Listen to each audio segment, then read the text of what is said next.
On peut s'accorder sur le fait que l'étape la plus longue et la plus fastidieuse du montage, c'est le dérush. Surtout lorsqu'on est débutant et qu'on connaît pas les petits tips qui permettent de réduire le temps passé à couper et supprimer des extraits. Mais si je vous disais que vous pouvez réduire le temps que vous passez à couper votre vidéo de 50%. Bon, la stat que je viens de vous donner n'est absolument pas vérifiée, hein. Mais ça n'empêche pas le fait que les conseils que je m'apprête à vous donner vont vous permettre de faire monter en flèche la rapidité à laquelle vous cookez vos vidéos. Et sans plus attendre, commençons avec la première astuce qui est le setup de vos raccourcis. Et oui, comme je l'ai dit précédemment dans cette vidéo, les raccourcis sont une étape indispensable si vous voulez booster votre rapidité. C'est vraiment le premier truc qui doit te venir à l'esprit. Et dans le cas du dérushage, il vous suffit de retenir seulement 3 raccourcis. J'ai d'ailleurs facilité pour vous la prise en main puisque les 3 touches en question sont côte à côte et hyper simples à retenir. Donc mise en situation, vous avez votre vidéo que vous avez envie de couper, correctement. Et les 3 raccourcis que je vais vous donner, c'est carré 1, 2. Ça n'a aucun sens ce que je suis en train de dire et c'est tout à fait normal. Vous voyez votre clavier là? Alors vous avez les touches carré, 1 et 2. Et bah c'est les touches qu'on va utiliser pour dérush. En effet, si on va dans l'onglet édition et raccourci clavier, on remarque que les 3 touches dans lesquelles j'ai cité le nom ont un truc spécifique. Donc pour la touche carré, ce sera ajouter une coupe à toutes les pistes, que ce soit l'audio et la vidéo. Donc faut faire très attention à ça. Vous pouvez aussi faire un raccourci pour l'outil cutter, mais je trouve que c'est beaucoup plus simple de juste couper d'un coup.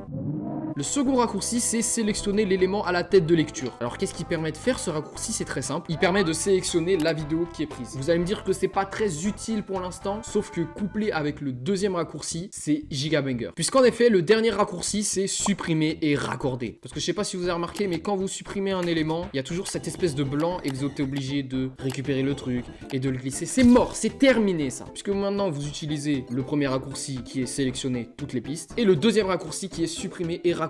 Donc non seulement ça va supprimer la sélection, mais surtout ça va supprimer le blanc qui sera après. Les blancs de bam! Et maintenant vous avez ces 3 shortcuts qui vont carry votre séance de dérushage. Maintenant qu'on a les raccourcis, il faut quand même que je détaille quelques points avant de parler du secret. Le secret pour dérusher comme Gojo à Shibuya. Déjà imaginons que vous avez cuté 2 éléments et que il se passe ça. Un peu grosse quoi. Bon en vrai c'est pas un pro. Je sais pas si vous entendez mais il y a un petit clip.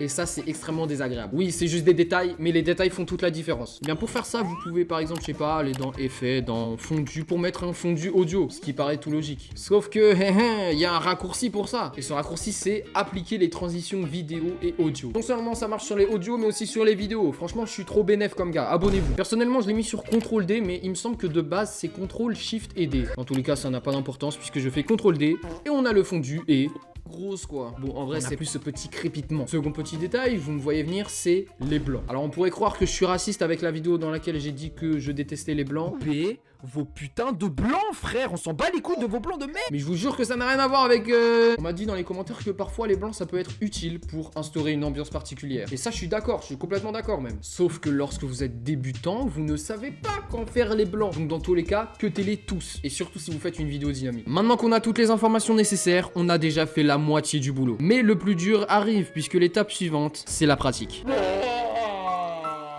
Je viens d'apprendre que la bite qui se prend par là. Je viens d'apprendre que pour être bon en montage, faut faire du montage. C'est con quoi lui. Et oui, c'est probablement la réaction que vous avez eue lorsque vous avez entendu mon astuce. Mais la vérité, c'est que la pratique, bah, y a juste rien de mieux en fait. Tu peux regarder mes vidéos pendant des heures et des heures. D'ailleurs, ce serait vraiment très bien, donc je te fais. Mais ça n'aura absolument rien de bénéfique si tu fais pas du montage à côté. Je t'invite donc gentiment à quitter cette vidéo maintenant. Mais avant, abonne-toi, s'il te plaît, vraiment.